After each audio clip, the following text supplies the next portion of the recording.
Good evening, everyone. Welcome to Wednesday night Bible study. It's so good to see you all on Bible study tonight. I'm honored to co-facilitate tonight. This evening, focusing on the practices of solitude and community. I'll be sharing what I've been learning through the practice of solitude, which is one of the 9 core practices of Jesus. And then I'll hand it off to Minister Jackie to share more on practicing community. But as we get started, I just wanted to share how impactful the book Practicing the Way has been for me to begin this year.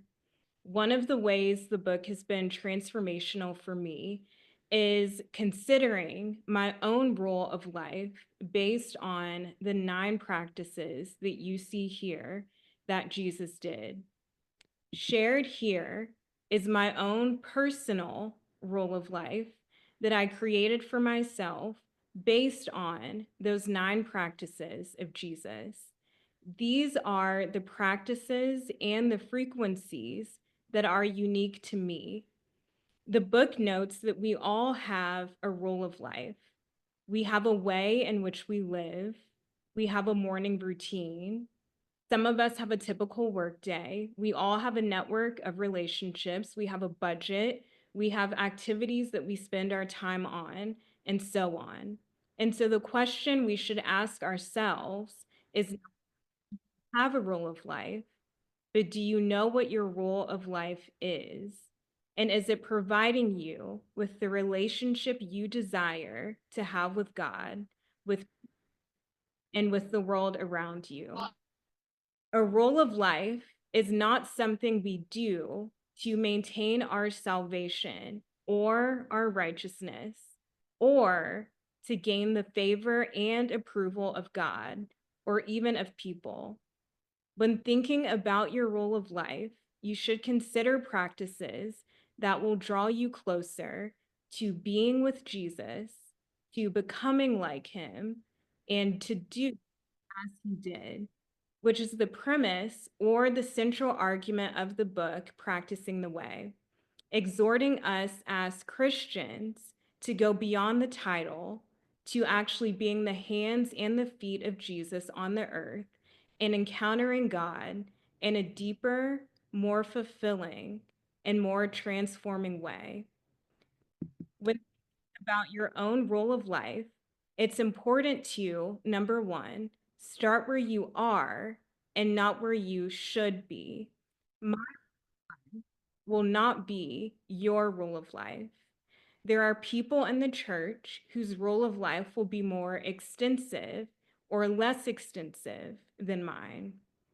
You should build your rule of life based on what you're doing today, what you have the capacity for, and what you to prepare and respond to God's assignment for the season of life that you are currently in. When thinking about your own role of life, you should also find rest, peace, and joy in what you are doing. If you can relate to each practice in your role of life as opportunities that draw you closer to God to experience more of his rest, his joy, and his peace, you may want to reconsider why you're doing them. It's tempting to make your role of life a list of things to do. Following Jesus is not about necessarily doing more or living by a works mentality, but it's about finding peace and rest in the ways and the practices of Jesus. As an example, I find rest in taking a 24-hour Sabbath, a practice I began doing recently after reading the book and listening to the Bible study that Pastor Kay taught earlier this year. I personally live a life that's always on the go, whether it's for work or for grad school. And ever since starting this practice, I've experienced the tangible power of God at work by providing supernatural solutions and ways on my behalf while I rest, while I trust God and acknowledge my insufficiency to do it all of the time. During Bible study last week, I shared that I personally find joy in reading and studying the scriptures. I could spend hours studying the scriptures and reading books about themes and people in the Bible just out of my love for reading in general. So, scripture study is part of my role of life as well as something I find joy in doing. And last, I find peace through communing with God through the practice of prayer. Joining the 6:15 a.m. and 12:15 p.m. prayer calls daily are a great way for me to find peace through the word of God and the prayers for his people on the call. Anytime I feel anxious throughout the day, I pray. Anytime I feel frustrated and ready to crash out, I pray. As the scriptures say in Philippians 4:6-7, don't worry about anything. Instead, pray about everything. Tell God what you need and thank Him for all He has done. Then you will experience God's peace, which exceeds anything we can understand. His peace will guard your hearts and your minds as you live in Christ Jesus. Shared on the screen here is a QR code if you would like to create your own rule of life to guide you as you practice the way of Jesus in your own life. You have to, once you get to the website, create an account and log in. And then they have a template similar to the one I shared on the previous slide that will let you build your own rule of life. As we focus on solitude for today's Bible study as one of the 9 practices of Jesus, in the world we live in today, it's possible to go your entire life without ever truly being alone with God.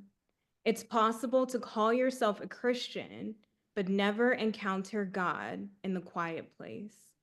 The world that we live in, with all of its noise, technology, problems, and distractions, force us as followers of Jesus to be intentional about devoting our time to drawing near to Him through the practice of solitude, gathering ourselves to be with God as He is with us. This prayer describes the process of gathering ourselves to be with God so beautifully. It reads, "O God, gather me now to be with you as you are with me. Soothe my tiredness, quiet my fretfulness, curb my aimlessness, relieve my compulsiveness. Let me be easy for a moment. O Lord, release me from the fears and guilts which grip me so tightly, from the expectations and opinions which I so tightly grip, that I may be open to receiving what you give, to risking something genuinely new, to learning something refreshingly different. Forgive me for claiming so much for myself that I leave no room for gratitude. O God, gather me to be with you as you are with me. Amen." Most biblical scholars agree that solitude is one of the most foundational of all of the practices of Jesus. All close friendships require dedicated time alone together. And I would argue that in order to draw close to Jesus, we have to withdraw from the world and experience both the place and the practice of solitude. Before we go any further, I'm curious to know, so let me know in the chat by sharing if you consider yourself to be an introvert or an extrovert. So drop in the chat, are you more introverted or do you think you're more extroverted? Introverts are typically more shy and likely to enjoy time alone, while extroverts are more outgoing and thrive off of being in community around other people.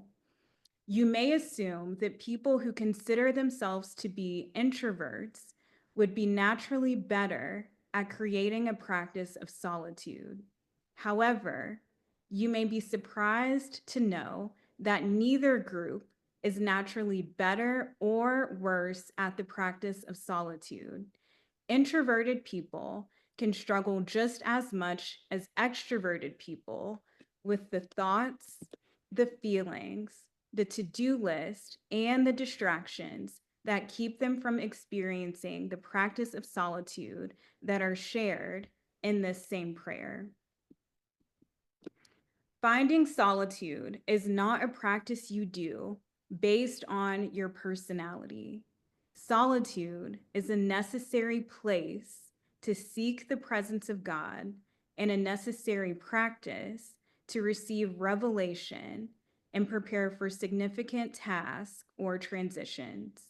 The dictionary definition of solitude defines it as the state or situation of being alone or a lonely or uninhabited place. While the dictionary defines solitude as a state of being alone, you are never completely alone in the practice of solitude, even in the absence of people, things, and distractions. The presence of God is always there. Think of the practice of solitude as if you were getting a phone call while in a crowded room of people and noise. Typically, if it's an important phone call, you would get up to leave the room and find a quiet place. Only in the quiet place can you hear the call clearly, without any distractions, without any or anything pulling your attention away. This is what the practice of solitude should be like for us. Stepping away from the world to be in the presence of God and hear what he desires to say to us. Solitude in the Bible is often associated with spiritual renewal and preparation.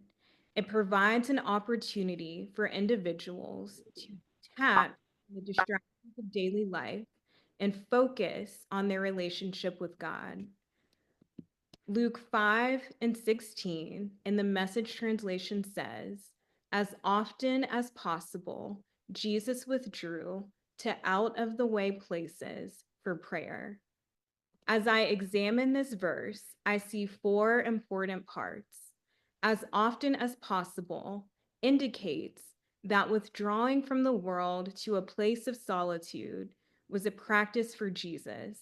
It wasn't something he did occasionally, it was a place that he knew how to get to and a practice he knew how to do for spiritual renewal and preparation for the work of ministry and ultimately his death on the cross. Jesus withdrew tells me that he wasn't afraid to miss anything or to leave anyone behind. He was willing to leave the world behind in order to seek after the presence of God and the will of God in solitude. Jesus says in Matthew 16:26, what do you benefit if you gain the whole world but lose your soul? Is anything worth more than your soul? Not only did Jesus go away, but he withdrew to out of the way places. Solitude is not necessarily a practice of convenience. It takes work to detach, it takes intentionality, and sometimes going to out of the way places to silence the noise around us. Your out of the way place could be another city, it could be a park, it could even be your closet or your bathroom. But wherever it is, it will take work and effort to pull away and to get to. Jesus withdrew into solitude for prayer. He withdrew to communicate with God. He didn't withdraw because the Pharisees and the Sadducees ordered it. He didn't withdraw because that's what the other rabbis were doing at the time. But he withdrew for the purpose of drawing closer to God and hearing his voice. Solitude without prayer is really just playing the quiet game, just like fasting without prayer is really just dieting.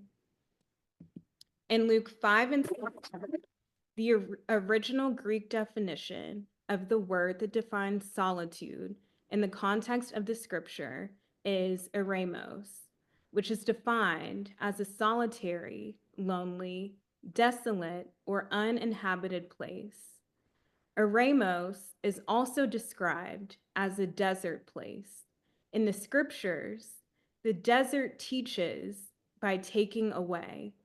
For example, the Israelites spent 40 years in the wilderness, a desert place, learning, or attempting to learn, for that matter, to trust and obey the commands and the will of God. In the desert, in the absence of everything, is where, ironically, God richly grants his presence and his provision for those who are seeking him. Eremos can also be translated to mean the quiet place. In solitude, in the quiet place, believers can engage in prayer, as mentioned, meditation, and self examination to seek divine guidance and strength. The Tony Evans Study Bible describes solitude as an opportunity to meditate on God's without distractions.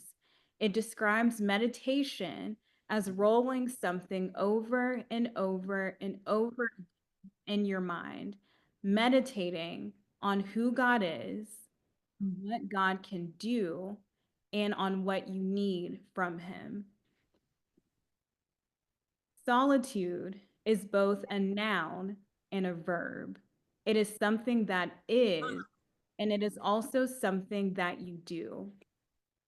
While solitude can be a place of divine encounter and empowerment, it is also a place of testing and temptation. In the Bible, solitude is not merely a place that is void of human interaction, but a sacred space where God meets his people, providing strength, provision, revelation, and direction for the journey ahead.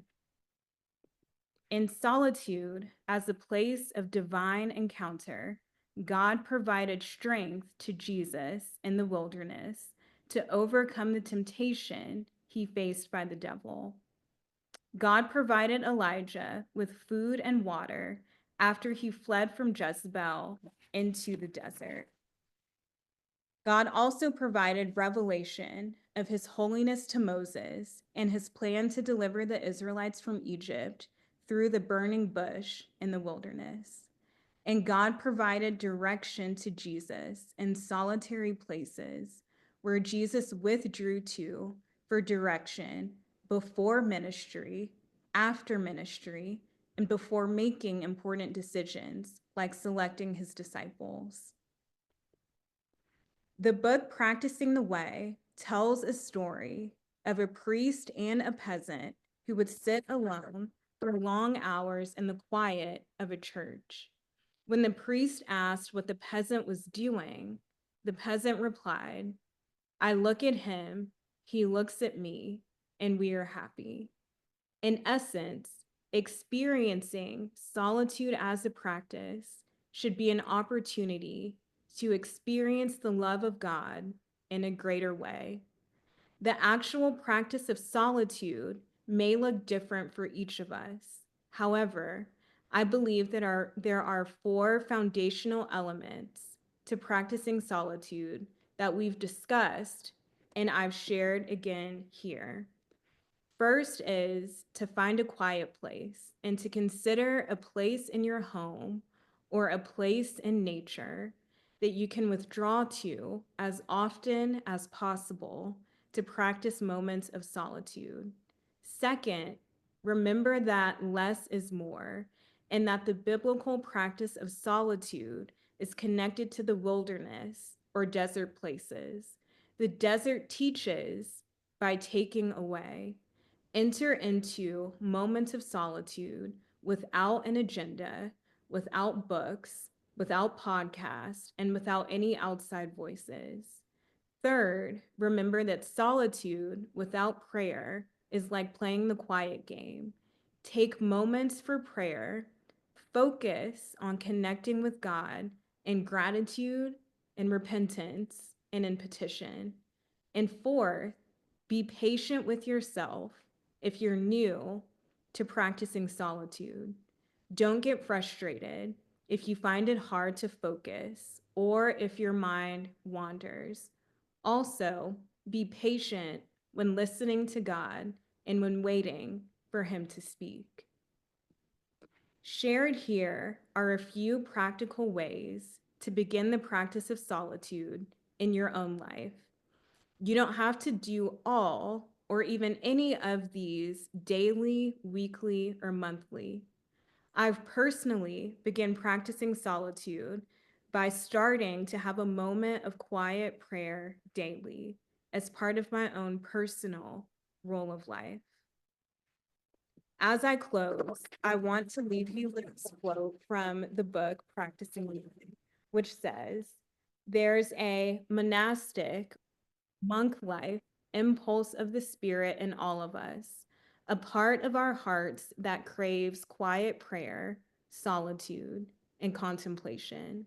And there's also a part of our hearts that has a genuine desire for deep, vulnerable, heart-to-heart relationships with other followers of the way." As I reflect on the practice of solitude in my own life, it makes me think about how many people in my generation and how many people in general prioritize solitude more than they prioritize community. It makes me think about how many people are so comfortable doing life alone instead of following after how the church was modeled to be in the book of Acts, which says in Acts 2:42, the believers devoted themselves to the apostles' teaching and to fellowship, to the breaking of bread, and to prayer. There's a delicate balance between practicing solitude and being in community. We weren't created to follow Jesus alone. However, we also weren't created for community to satisfy our deepest need for intimacy and relationship. So as I close, I'll open up to any questions or any thoughts on the practice of solitude before I turn it over to Minister Jackie to focus on community. Aisha, just real quick, can you put up that last slide? I didn't get to screenshot, please. Yes, give me 1 second.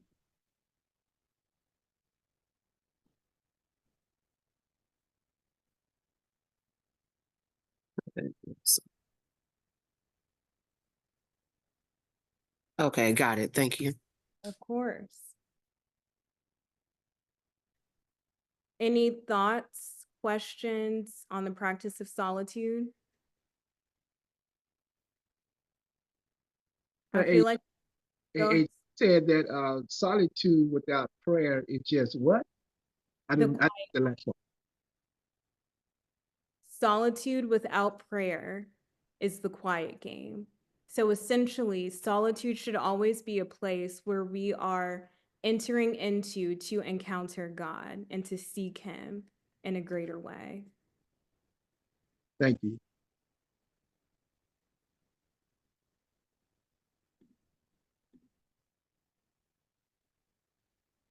If Hey, there so are, you said that you started to now practice solitude. And did I hear you right? Did you say 1 day a week? And so what does that look like for you? so my practice of solitude right now looks like moments of prayer daily. And so I do my best. And that's another thing with the rule of life. I want to reiterate that it should never be a law. It shouldn't be something that we chain ourselves to follow perfectly every single day. Life is so unpredictable and can even be chaotic at times. And of course, that's where God's grace comes in. But I do my best to spend at least an hour every single morning in the quiet of the morning before I get my day started and focus on praying, focus on meditating on God's word and listening for his voice. And I personally love to do that before logging on to the 6:15 morning prayer call as well. And that's how I love to start my day, practicing solitude. Thank you. Of course.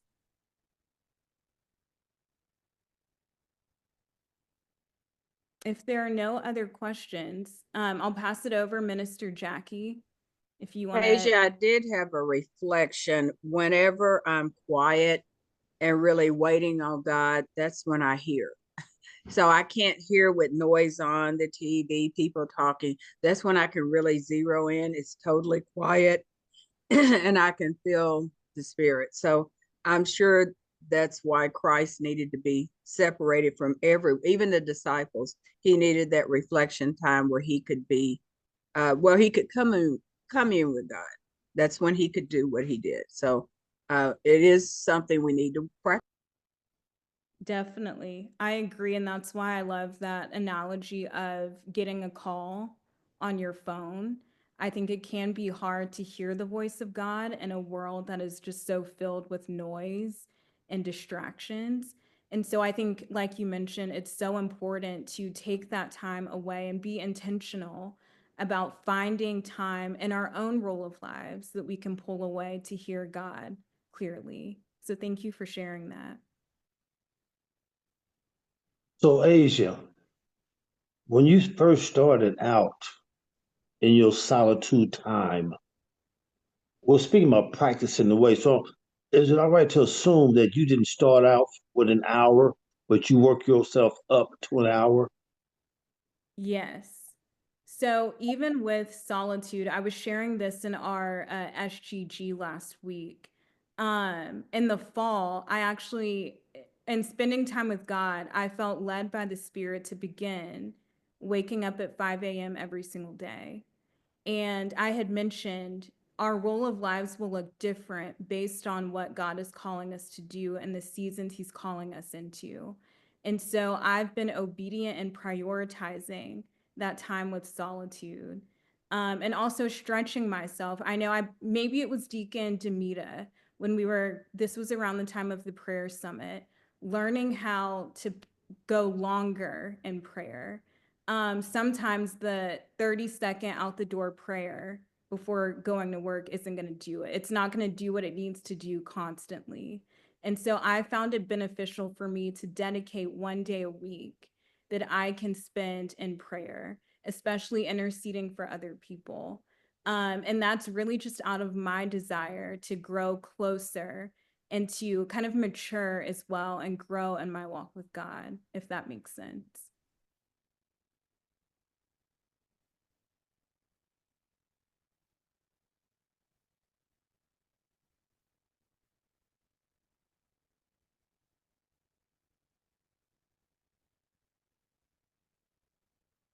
Asia, you said that you devote at least an hour in the morning to your prayer time. Do you find that sometimes the spirit hits and it takes longer than an hour? Do you take like maybe closer to 2 hours so you have to readjust your time as far as your prayer time? I do. I typically Monday through Friday, what that time looks like is putting on soaking music, praying, and then typically the Spirit will lead me to a verse or a book of the Bible that I'll study. And then I'll study, make my notes, pray again. And I love joining daily prayer calls, so I'll do that. Then on the weekends, typically Saturday mornings, is where I really dedicate an hour to just prayer. And I have time on Saturdays, if the Spirit leads, to go beyond an hour. And so I love reserving my Saturdays for that 1 hour prayer specifically, because I'm not pulled away to have to go to work or to have to go off somewhere else. Okay, thank you. Of course. Asia, thank you so much for this in-depth study on solitude. And I really appreciate you reiterating that it looks different depending on the seasons of life that we're in. For instance, for young moms or for moms with young children, that time of solitude may not be as long and may not be as frequent. But also what I've learned is that you really have to train the people that you live with. So if you have young children, just training them that you do have your quiet time where you won't be disturbed. And even when it comes to, older children or your spouse, people really need to understand when that quiet time is so that they're not disrupting it. What I found is that what's helped me to really delve into my quiet time and have it as long as it needs to happen and as a priority is as a mom, we automatically get up whenever our children need us, even if it's in the wee hours of the morning, if it's at 5 o'clock in the morning. And now that I have a cat in our house, I found that even when the cat calls, I'll get up. So my mind is, if I can get up for my children when they need me, if I can get up for the cat, then I can certainly get up for the Lord at an early hour. So I just thank you so much. I have really valued all of the disciplines that we have talked about through the study, and I've noticed that people have called me and said things like, "I've gotten a new Bible." People are excited about getting into their word and having a better time of study and time of solitude with the Lord. So thank you so much. Of course. Thank you so much for sharing that. And I completely agree. I think I'm not in the season of motherhood yet, but even where I'm at right now, one thing I always say is that if I can wake up at 2 a.m. or 4 a.m. to catch a flight to go on a trip, I can wake up to spend time with God and reminding myself to be faithful to God in that way because He's always been faithful to me as well. But also reminding myself that His grace is sufficient and that life is imperfect and things happen. And so if it doesn't happen one day, that's okay as well. So.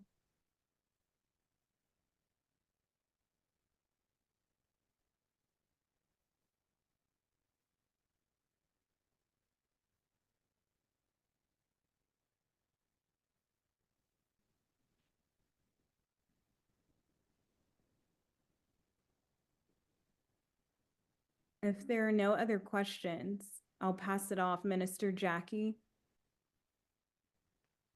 Good evening, everyone. How are you? I'm not going to tell you in a million years that I'm an introvert. No, that I am not. I definitely am an extrovert, and any disciple that that's an active disciple maker, any evangelist, we aren't introverts. We are people whose eyes are always roaming. We are people who are always looking for that person that's looking for God or looking for an answer or looking to become closer to God.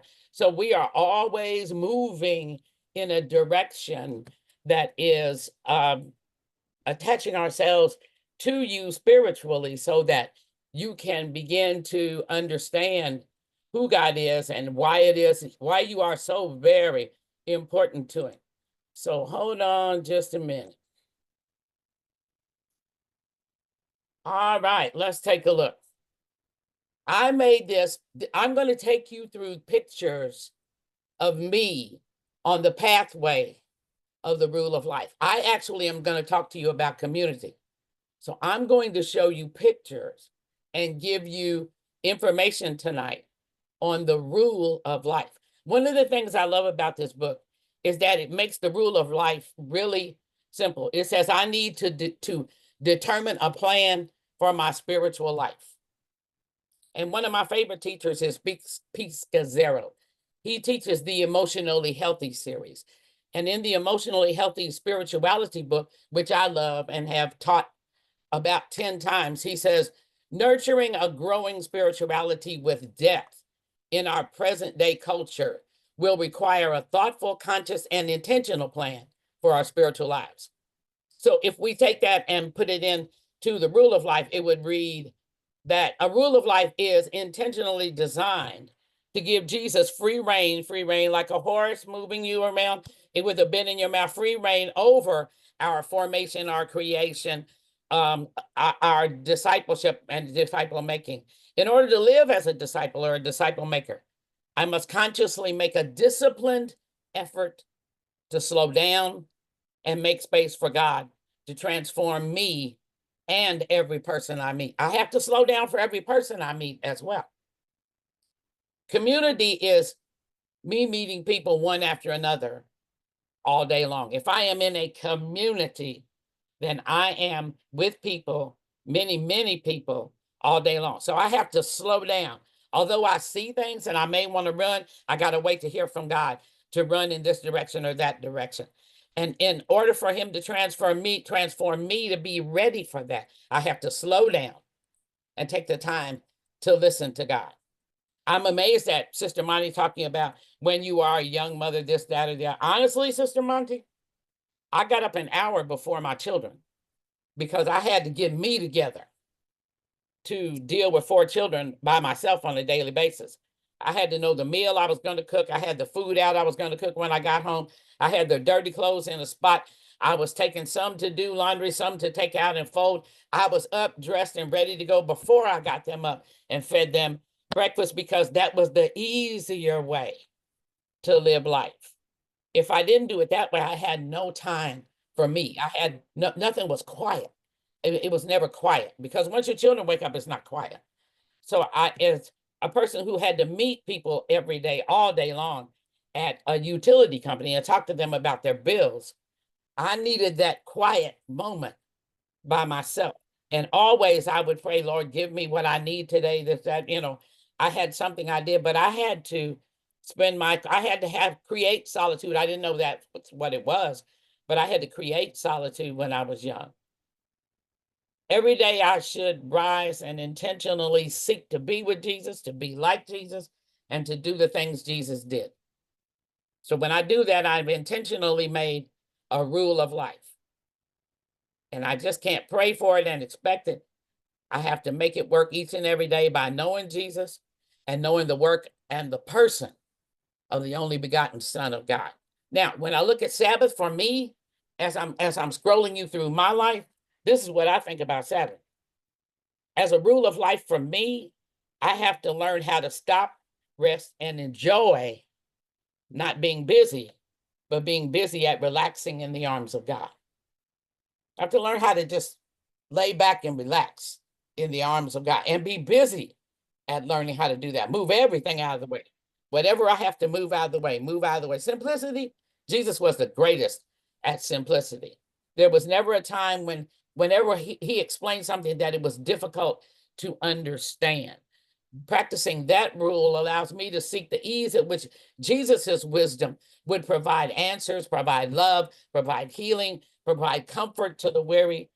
Simplicity is understanding the beauty of God's sovereignty, the sovereignty of how he gives us grace, mercy, love, and faithfulness. Taking the gospel to the place where anyone can understand a God who created you from love. That's simplicity. It's the simple act of being able to explain the gospel in a way that makes a person understand how God created them out of love. So we're working our way down to each and every one. Prayer and fasting. Prayer for me is like the air I breathe. I gotta have prayer in my lungs to turn my phone on in the morning. I gotta have prayer in my lungs to get up and move around. I got to have prayer in my lungs. That's a rule of life for me. I cannot start my day or go out of my house without prayer being what has filled my lungs. Fasting is my body praying. So when I am praying with my body, when I am fasting, a lot of people say you should do it with food, and I believe you should. For some of us, food will drive us really, really batty when we can't have it. And that's something that you want to do. That's the way you want to fast. You want to fast in a way that really is going to test you as to whether or not you can hold tight. You begin to pray every time you feel like you're going to give in. For most of us, in honesty, in this world today, I would say if you could put your devices away for one entire day, that would be great. I've done it once and I almost lost my mind, taking my phone and putting it away and not turning it off completely and not touching it for one entire day. But I'm not going to lie to you, I didn't do that all at one time. I did it for 4 hours at first. I did it for 8 hours the second time. And of course, I did it for, you got so many hours overnight that you sleep. So when I pushed it to 24 hours, that was difficult. That was very, very difficult because for who I am as a person, as a spiritual life coach, and as a disciple maker, it's hard for me not to turn and look at that phone when it lights up to see who it is or what they may want or answer it. So for me, the greatest fasting I can do is turning off my phone, TV, computer, everything, and going someplace where I can just be alone. So when I'm looking at a rule of life, I have to say to myself, fasting with food is great. It does allow my body to pray as well. But fasting without my devices allows my spirit and my soul and my mind. It allows me to go into a fast where I have to fight them to get through what I'm doing. Scripture and study. Now, when you're going through my life and I'm making this a rule of life for me, you're looking at just a few of the books that you would find on my shelf. You're going to find a concordance. You're going to find a dictionary. You're going to find commentary. Everything that I need, a Bible in Revised Standard Version, a Bible in that's Message, an NIV, and probably a King James. I'm going to look at all of them. I enjoyed Asia showing you what it looks like when you look at Strong's, whether you have the word and then you have all these different things that it tells you. Now, here's where we get into really my life. For many of you, especially you ladies who are on the afternoon prayer call, you have heard me say 100 times that I first began to hear God at 8 years old, running through my grandfather's cornfield. That's what it looks like right there. And so I would run through there and I would hear my name, and I thought it was my grandmother. I'd run to find her and ask her, did you call me? The silence of a cornfield is amazing. There's nothing out there but you, unless you're out there with other people. But if you're out there like a child running, then there's nothing out there but you. So when I would hear that, I would wonder who is calling me. I'd stop, turn around, go back toward the house, only to find out nobody's calling me. So on my path to being a disciple, my grandmother told me there's a kid in the Bible, she couldn't remember his name, that every night the Lord would wake him up and say his name. He'd run and say to someone else, did you call me? And he said, no. And so I found that was Samuel. And I began to read about Samuel. And that put me on the road to understanding that my rule of life was to always be able to hear from God. But I couldn't hear from him in a loud world. I had to always be somewhere quiet and somewhere alone, which takes me back to her solitude. I realized that I was made in his image and in his likeness to go into the world and make the gospel known. I wanted to be a missionary. And so when we took the time to do Revive, that gave me a whole boost on who I was and who it is that God has called me to be. And as a rule of life, I like that every day. And let me tell you why. If ever I've been in any type of movement where disciple making was being done, Revive was by far the finest one that I've ever been in. We got up every day and we went there to eat breakfast. We went out and did our evangelistic and discipleship work. We went back and ate lunch. We were the Acts church, the church that's in the book of Acts. If you want to know everything about community, your entire New Testament is about community. Jesus operated in community, the disciples operated in community, Paul operated in community. Everything in the New Testament is community. Paul writes letters to communities. He rarely does he address just one person. He addresses a community. So when you're looking at the silence of being able to hear God, this is where I heard him best. I can't say I still don't hear him, because I do. I can hear him now in noise. I can turn my head and you can be talking and I can say, hold on a minute, and turn my head and I can still hear him now. But this is me today. This is that same cornfield today. Today, that cornfield has been harvested in every way. Everything that I have to give gets harvested. So my rule of life for being in this place right here, in the contemplation place, is to look back over life and glean from it and bring wisdom forth and think about it and think about all the things that God did, whether no matter what I was in, take the wisdom and add it to my age and experiences and to the pain and suffering I may have had, to joy, to happiness, to grief, to any victory that I have. I can sit now and I can think. And I can shout my rule of life into this harvested field. And I can say to that harvested field, I will always have ears that waken every morning to hear God and practice the way he tells me to.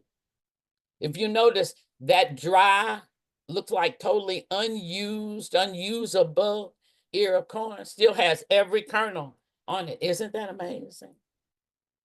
That ear would have every kernel still on it. That ear's been sitting there contemplating a long time. A long, long time. This is a picture of a window on a cruise ship. So as we're talking about solitude, and as I'm on the path of talking about how I have practiced the way with my life, in 2011, I had lived through two of the most excruciating and emotionally painful years of my life. I lost my son and I got a divorce, all in the matter of 90 days. And I knew that I needed to die to what wasn't from God and live for what God had done during all of this. But I really needed the dying to what was going on inside of me was what I was looking for. And so the first morning that I was on the ship, it was dark. And then I began to see the sun come up. And it just so happened that on the side of the ship that I was on, the sun was rising on that side. And so I'm looking at that. And I'm asking God, can you rise in my life? I went away on that cruise on purpose by myself in solitude to talk to God every single day. That's all I wanted to do, was just be somewhere and talk to God. And I felt like being on the ocean was the place. So I get up every morning and look at the sunrise.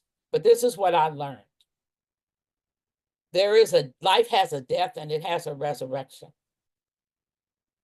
If you ask God to come out of what has been, he'll do that for you. And if you want to go to where he wants you to go to, he'll do that too. But what you have to do is say to yourself every single day, I'm dying to the pain that I'm in. I'm dying to the pain that I'm in. And you're in solitude and you're praying to God saying, I want to die. I want to be put in a tomb. I want those things to be put in a tomb like Jesus. It said, do the things that Jesus has done. Okay, let's go all the way to crucifixion. I want these things to be crucified and I want to resurrect into the new. And I found this scripture in Isaiah. And it says, remember not the former things, nor consider the things of old. Behold, I am doing a new thing, and now it springs forth. Do you not perceive it? I will make a way in the wilderness and rivers in the desert. And so from that point on, every morning when I got up and I looked out to see the sun, whether it was coming up or just to see it as it began to get light outside, I had a hope.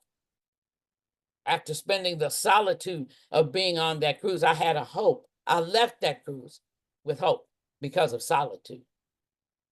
So now as I look at community, now this is the one. The absolute rule of life is that a disciple cannot live without community. Community is what makes kingdom. Community is how Jesus changed so many lives. Community is how Jesus healed, he taught, and he influenced the earth for the kingdom of heaven. The rule of life here is without community, there is no discipleship, disciple making, encouragement, worship, house of prayer, rest for the weary, are loving one another as we love ourselves. Hello, hello. We cannot live our commandment without community. Throughout the book of Acts, we find community being practiced and called the way. Jesus operated daily in community. Yes, he did. And on the day he left, he told his disciples, which by that time was 120 of them, to go to Jerusalem and wait for the promise from the Father. And actually, this was a heavenly rule of life and salvation that God himself was wrapped up in, covenant in with his people, because the sacrifice of his only begotten son. So as the community gathered in the upper room, a mighty rushing wind blew through the city. Great sermons were spoken. 3,000 community people were baptized that day. Tongues of fire fell on the community, and not just the community, but the world witnessed the kingdom, the power, and the glory of God rushed through one community on one day, all at one time. So my rule of life that I want to glean from this is that I want to experience that moment of a mighty rushing wind on the community, an impact on our day of Pentecost, which this year is June the 1st. I'm crying out to God to pour out up on all our flesh his spirit, his fire, his power, and his glory. So for each of these 10 things, what is your rule of life? Can you go back and look through your life and say, I know how to practice that better than I thought, because I do practice it here, or I have practiced it there. And what has been intentionally designed by you to give Jesus free reign, and I'm going to say reign like lordship, over your formation, your creation, your life. Remember, in order to live as a disciple and a disciple maker, I must consciously make a disciplined effort to slow down and make space for God to transform me and every person I meet. This must become my rule of life. So if you have any questions for me about community, I would be happy to answer them at this time.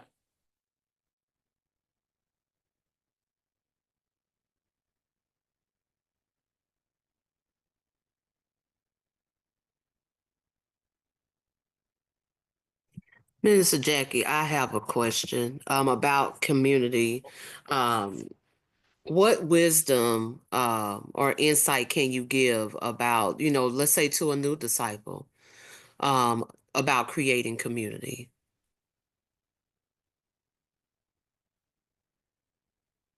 To a new disciple, I would say this. If you were to go to a job, you need to be on that job to know how to do that job. If you want to know how to be a disciple, you need to be among disciples. If you want to worship God, you need to come to the house of prayer. If you want to learn what it is that God created you for, you want to get on the path of fasting and praying. And with a new disciple, we can guide a new disciple on the path all the way. But you'll never be able to do it alone. Never. Can you worship God at home? No. No. You need to show up at his house, show up in the community at his house to say to him, I appreciate all that you've done this week. And we have a whole generation of young people. I talk to my own grandchildren that think, I don't really feel like I need to go to church to worship God. Yes, you do. You need to show up at some time or another. You mean to tell me if I gave you everything that you have, you would never show up here and knock on my door and say to me, Granny Mama, I thank you for all you do for me.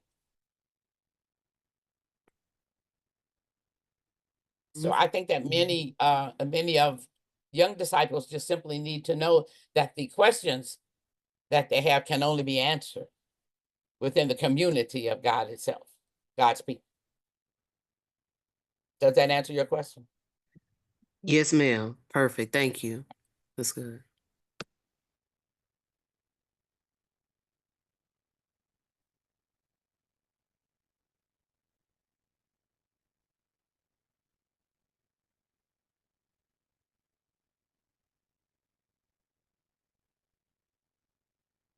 So as we look at community tonight, my question to you is, where are you in the community?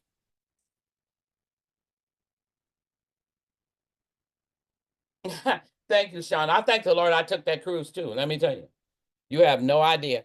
I went on that cruise with a terribly drunk.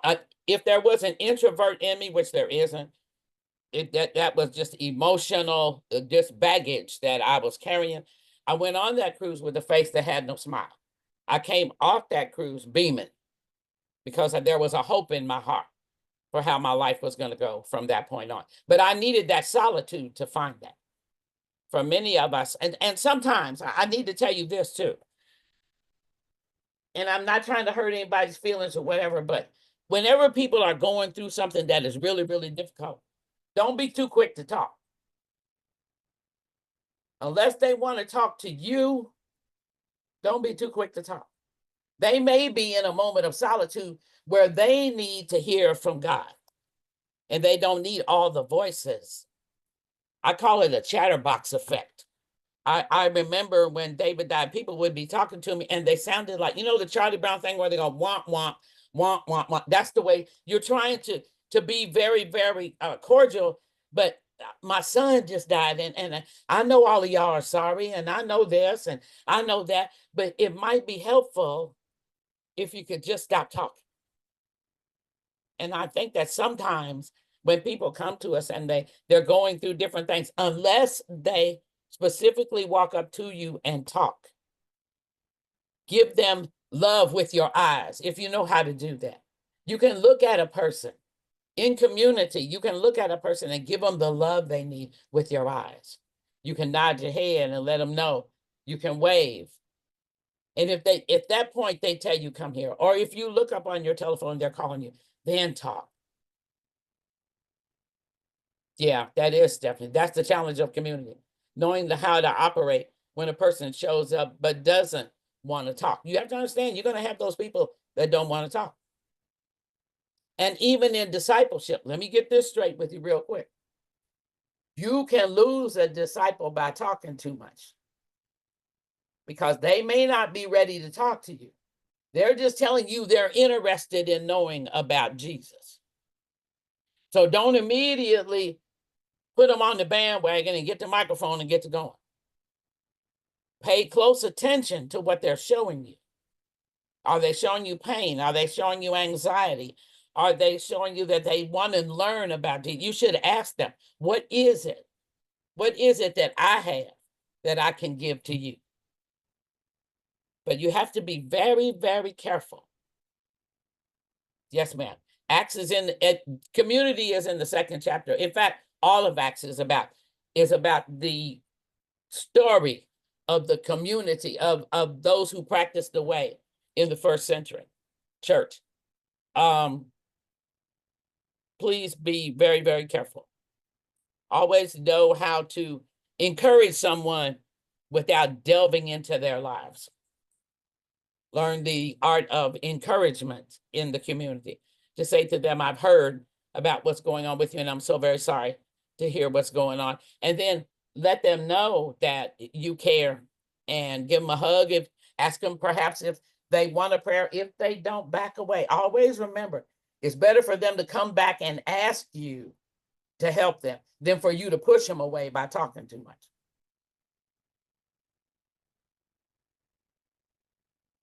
Anything else from anybody? Yes, Jay. Just for a minute, that you stated that as a disciple, we must be a extrovert. And me myself, I'm really an introvert, but I will act in an extrovert role, especially when we are out in the community.